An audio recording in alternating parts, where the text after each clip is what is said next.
বাংলাদেশ ফুটবলের জন্য নতুন খবর। আগামী 5ই জুন সান মারিনোর বিপক্ষে প্রীতি ম্যাচ খেলবে বাংলাদেশ জাতীয় ফুটবল দল। এটি হবে ফিফা টায়ার 1 আন্তর্জাতিক প্রীতি ম্যাচ। খেলা হবে সান মারিনোতে। বাংলাদেশ ফুটবল ফেডারেশন সংবাদ বিজ্ঞপ্তি দিয়ে জানিয়েছে, এর আগে বাংলাদেশ অনেক দেশের সঙ্গে খেললেও ইউরোপীয় কোনো জাতীয় দলের বিপক্ষে এটিই হবে প্রথম অফিসিয়াল ম্যাচ। শুধু তাই নয়, এই প্রথম বাংলাদেশের ফুটবলাররা ইউরোপের মাটিতে কোনো আন্তর্জাতিক ম্যাচ খেলতে নামবেন।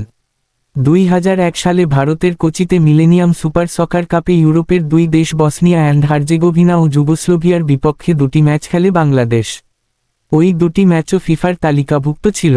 বাফুফে জানিয়েছে, বাংলাদেশ সান মারিনো ম্যাচটি শুধু মাঠের লড়াই নয়, বরং দুই দেশের মধ্যে বন্ধুত্বপূর্ণ সম্পর্ক এবং ফুটবলীয় উন্নয়নের একটি বড় সুযোগ। সান মারিনোর জন্য এটি নতুন অভিজ্ঞতা।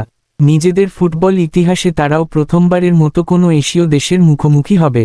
এই সফরের মাধ্যমে বাংলাদেশের ফুটবলাররা মূল্যবান অভিজ্ঞতা অর্জন করবে, যা ভবিষ্যতে এশিয়ান কাপ বা বিশ্বকাপ বাছাই পর্বের ম্যাচে কাজে লাগবে বলে আশা বাফুফের। ম্যাচের ভেন্যু এবং সময় এখনও চূড়ান্ত না হলেও বাফুফে জানিয়েছে, শিগগিরই বিস্তারিত সময়সূচি ঘোষণা করা হবে। ফিফা র্যাঙ্কিংয়ে সান মারিনো বাংলাদেশের চেয়ে বেশ পিছিয়ে। র্যাঙ্কিংয়ে সর্বশেষ 211 নম্বর স্থানটি সান মারিনোর, আর বাংলাদেশ 181তম।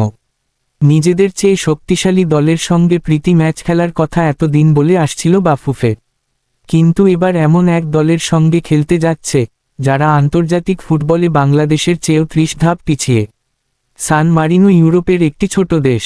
এটি সম্পূর্ণভাবে ইতালির ভেতরে অবস্থিত, অর্থাৎ চারদিক থেকে ইতালি দ্বারা ঘেরা। সান মারিনোর আয়তন প্রায় 61 বর্গ কিলোমিটার। এটি বিশ্বের 5ম ক্ষুদ্রতম রাষ্ট্র। ধন্যবাদ ভিডিওটা শেষ পর্যন্ত দেখার জন্য। লাইক, কমেন্ট আর শেয়ার করতে ভুলবেন না। সাবস্ক্রাইব করে আমাদের সাথে থাকুন। কেমন লাগলো জানাবেন নিচে। আগামী ভিডিওতে আবার দেখা হবে, ইনশাআল্লাহ।